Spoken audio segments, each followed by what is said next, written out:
परदेशी नोकरी करणाऱ्या मुलाचा व्हॉट्सअप मेसेज. प्रिय बाबा, आज आम्ही दोघेही बाहेर जेवणार आहोत.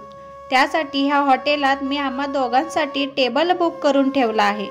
मला इथं येऊन अर्धा तास झाला आहे तरी अजूनही सुनीता आलेली नाही. बहुतेक तिला ऑफिसमध्ये अचानक काम लागलं असेल. मला वेळ कसा घालवायचा हा प्रश्न आहे, म्हणून मी तुम्हाला मेसेज लिहित बसलोय. बाबा, दरवर्षी आम्हाला ह्या दिवशी वेगळं काहीतरी करावं लागतं. पत्नीवर आपलं प्रेम आहे हे पुन्हा पुन्हा सिद्ध करावं लागतं, व्यक्त व्हावं लागतं. तुम्हाला हे नाही कळणार, कारण तुम्हाला खात्री होती की आई तुम्हाला सोडून कधीही कुठे जाणार नाही. कधीतरी ती थकलेली दिसली की तुम्ही कोपऱ्यावर जाऊन चटकदार ओली भेळ सर्वांसाठी घेऊन यायचा. तेवढ्यानेच ती खुश होऊन जायची.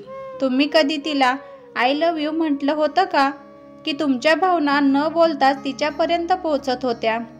तुम्ही दरवर्षी गौरी गणपतीला गौरीला नेसवायला 2 भारी साड्या घेऊन यायचे. आई त्याच साड्या पुढे वर्षभर वापरत असे. त्या साड्या आणल्यावर आई त्यावरून हात फिरवत म्हणायची, साडीचा पोत किती छान आहे, रंग किती खुलून दिसतोय. हीच तिची थँक्यूची भाषा होती का?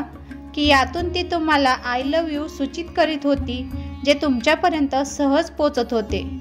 तुम्ही कधी आईसाठी गिफ्ट आणल्याचं मला आठवत नाही. मात्र दरवर्षी अक्षय तृतीयेला जमेल तशी सोन्याची वेडणी न चुकता आणत होतात. खरंच ती मुहूर्ताची खरेदी होती की एक प्रकारची गुंतवणूक? की आईवरील तुमचं प्रेम हे मला कधीच कळलं नाही. बाबा, मला सांगा, तुमच्या भावना न बोलताच आईला कशा कळायच्या?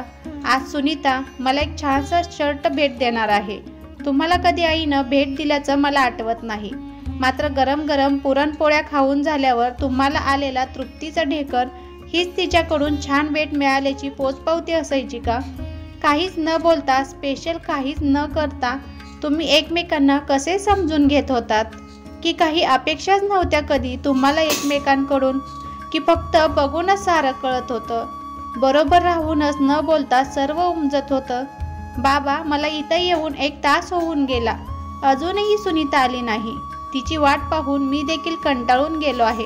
ऑफिसच्या कामातून तिला बाहेर पडायला जमत नसावं असं दिसतंय. आज आमच्याकडे प्रेम आहे, पैसा आहे, मात्र वेळच नाहीये ते प्रेम व्यक्त करायला. त्या मानानं तुम्ही खरंच भाग्यवान होता. आयुष्यभर आईवर अव्यक्त प्रेम करीत राहिलात आणि ती देखील तुम्हाला सावलीसारखी साथ देत राहिली. बाबा, मी आता आटोपत घेतो. मेसेज खूपच मोठा झालाय. वेळ आहे ना तुम्हाला वाचायला? तुमचाच अजय. मी मोबाईल बाजूला ठेवला व भाजी आणायला गेलेल्या हिची वाट पाहत बसलो. खरंच आम्ही आमच्या सहजीवनात कोणतेही डे साजरे केले नाहीत. नव्हे तसे करण्याची कधी गरजही वाटली नाही.